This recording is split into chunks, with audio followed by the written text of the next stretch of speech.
બહુ જ નમ્રતાથી, વિવેક ક્યાંય ચૂકશો નહીં, ખાસ કહેવાનું છે.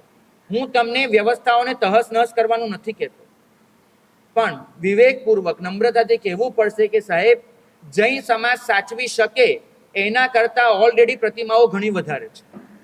હું તમને એક આંકડો આપવા માંગુ કે આપણે શ્વેતાંબર મૂર્તિ પૂજક કદાચ 28 લાખ પર પહોંચી ગયા છે. મૂળ માર્ગમાં હોય એવા શ્વેતાંબર મૂર્તિ પૂજક 28 લાખથી વધારે નથી, અને એમાંથી પૂજા કરનારો વર્ગ તો 14 લાખથી વધારે નહીં હોય એવું મારું માનવું છે. 50% લોકો પૂજા કરતા હશે.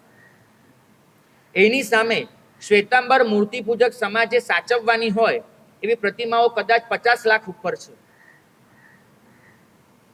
50 લાખ પ્રતિમાઓ ઓલરેડી આપણે લઈને બેઠેલા છે. તમે સવારે ઉઠો એટલે નક્કી માનજો 28 દુ 56, લગભગ 2 પ્રતિમા એની સાચવવાની જવાબદારી દરેક જૈનના માથે હોય છે, અને એમાં એ પૂરી સચવાતી નથી. અને આપણે નવી પ્રતિમાઓ દર વર્ષે હજારો ઉમેરતા જ જઈશું. ક્યાં કોણ સાચવશે? તમે બધા એક તો એક બાજુ બે ની વચ્ચે એક એક છોકરું લઈને બેઠા છો. સિંગલ ચાઇલ્ડમાં એક થાય એટલે પૂરું થઈ ગયું.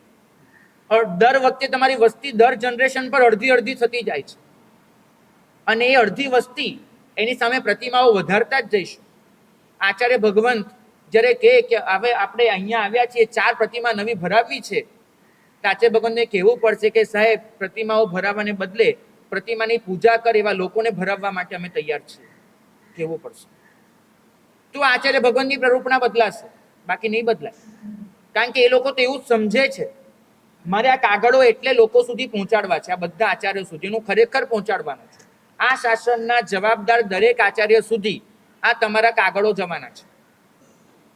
કારણ એક જ છે, કારણ કે મારે એ આચાર્ય ભગવંતોને ખાલી એટલી અરજી મોકલવી છે કે સાહેબ, આપ જે સમજો છો એના કરતા દુનિયા બદલાઈ ચૂકી છે. એ લોકોને સાચી વાતની ખબર જ નથી. એ લોકોને એમ જ થાય છે કે જૈનો આ જ માંગે છે, માટે એ લોકો આપ્યા જ કરે છે. મારે એમને કેવું છે, સાહેબ, ટ્રેન્ડ બદલાઈ ગયો. આપની પાસે આવનારા જે થોડા ઇર્દ ગિર્દ લોકો છે, એ લોકો ભલે આ બધી વાતો કરતા હોય આપની આગળ, સામાન્ય માણસ, કોમન મેનને આ બધું નથી ગમતું. કોમન મેન નથી ઈચ્છતો કે આવા વરઘોડાઓ નીકળે. કોમન મેન નથી ઈચ્છતો કે આવી રીતે પૈસાઓ વાપરવામાં આવે. કોમન મેન નથી ઈચ્છતો કે આવા અનુષ્ઠાનો કરાવવામાં આવે. કોમન મેન તો એ માંગે છે કે આવતીકાલે ધર્મ સુરક્ષિત રહે એના માટે અત્યારથી કશું કરવામાં આવે. કોમન મેન આ માંગે છે. એમને ખ્યાલ નથી. એ ખ્યાલ આપણે આપવો પડશે, વિવેકપૂર્વક, નમ્રતાથી આપવો પડશે કે સાહેબ, જમાનો બદલાઈ ગયો. 18મી સદીની વાત નહીં કરો.